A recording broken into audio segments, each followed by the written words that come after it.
law of primogeniture. The eldest son is intended to inherit the title of his father. Well, I was that son, and in accordance with this so ancient a rule, like my old man, I was to be a pirate. Sure, I know what you're probably thinking. That is so freaking awesome! The reaction was always the same, but so was my response.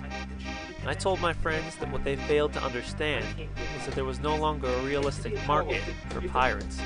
The practice of sailing the high seas, searching for villages and vessels to pillage and plunder, it was, well, antiquated. It was then that I had to define the word antiquated for them, upon which they started seeing eye to eye with me. So, what are you going to do with your life, Davey? I never thought about it before. I went back to the career folder. You know, the ones the schools have you complete from kindergarten to 12th grade. I looked through the different grades to see what I had written on those profile sheets. When I grow up, I want to be a pirate. Pirate. Pirate. Pirate. Pirate. Pirate. Pirate. Pirate. Pirate. And pirate. Clearly, I was not a very open-minded child. From day one, I wanted to be a pirate. But then, I found my profile from 5th grade. It hadn't been filed with the rest. As expected, it said pirate. But right next to it was something else. A word scratched out. I had considered something else. I employed the help of a few friends. Oh yeah, let me take care of that for you.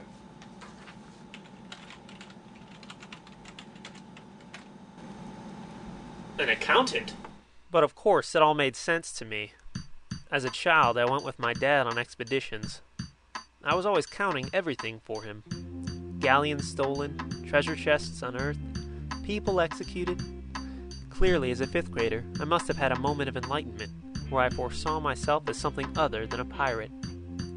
I immediately applied for university, and declared my major with the dean. Accounting. This was it. My first step toward a new, pirate-free way of life. However, it was a little difficult. I found that everywhere I turned, I was reminded of my past life. My roommate was wild about the Tampa Bay Buccaneers. Tampa Bay Buccaneers rule! Woo! He added to this morning routine by eating a big bowl of Captain Crunch cereal and downing it with some shots of Captain Morgan.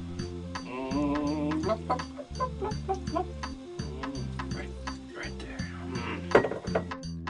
College life was much different than pirating. For one thing, I had to attend something called class. Now, World War II was the first time in American history that we used dinosaurs as not only a form of transportation, but also as a distraction to Nazi Germany trying to come in. Now, whenever they brought That was when I felt most secluded. Other people would pay attention, and I did too, just not often. I found my mind wandering to the past adventures I had pirating. It was at the end of one of my classes that I found myself confronted with a proposition. And that concludes class for today. Don't forget to turn in your writing assignments about how pterodactyls are zeppelins. Davey, can I talk to you for a minute? Yeah. Word on the street is you come from a pirate background. Well, I am... Shh. I have something for you. It's a map. Go ahead. Take it. Well, that was anticlimactic. It leads to treasure. So go on. Get you some booty! I found myself entranced by the map. The markings seemed ancient. The language was some form of ancient language that looked, well, ancient. I couldn't stop thinking about it. So allowing fate to be my guide, I began to search for the treasure. I found out the markings were just badly drawn doodles, and was about to give up when I discovered the X.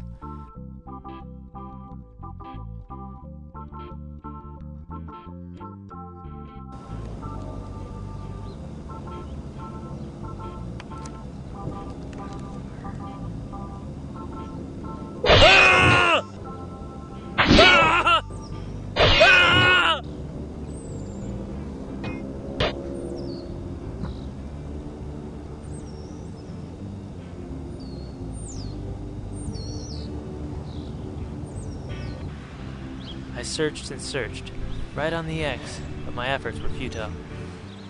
All I managed to find were a few arteries and a starburst. Feeling defeated and smelling of blood, I went to the nearby lake. I sat for what felt like hours on the water's edge, the wind caressing my face, the sound of fish flopping up from the murky depths and back down again. But of course, I was not the only one who found some aesthetic wonder to the pond. I had never seen a black swan before.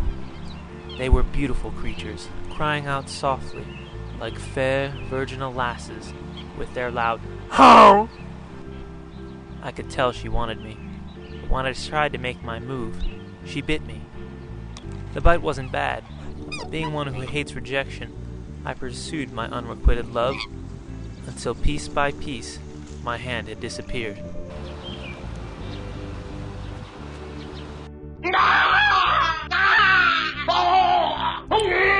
As I began to get dizzy, I decided to go to the student health center. I know they couldn't heal my broken heart, but surely they could mend my hand. I was wrong. They gave me Mucinex and Zyrtec and told me my allergies would get better. Defeated, I went back to my room, stopped the bleeding, and searched for a new hand.